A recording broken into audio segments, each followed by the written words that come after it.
భారతదేశ చరిత్ర సారాంశం. భారతదేశ చరిత్ర అనేది త్యాగం, ఆవిష్కరణలు మరియు సాంస్కృతిక వైభవం యొక్క ప్రతీక.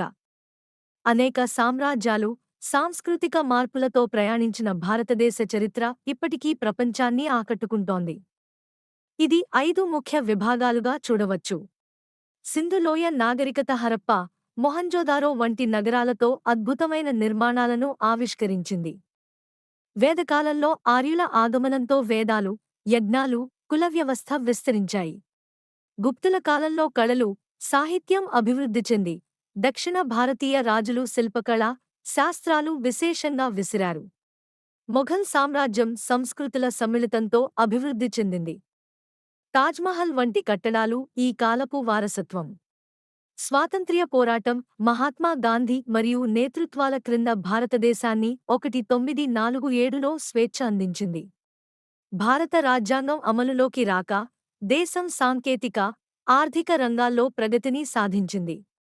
భారతదేశ చరిత్ర అనేది విశ్వానికి ఆకర్షణగా నిలిచే ఒక మహత్తర గాథ.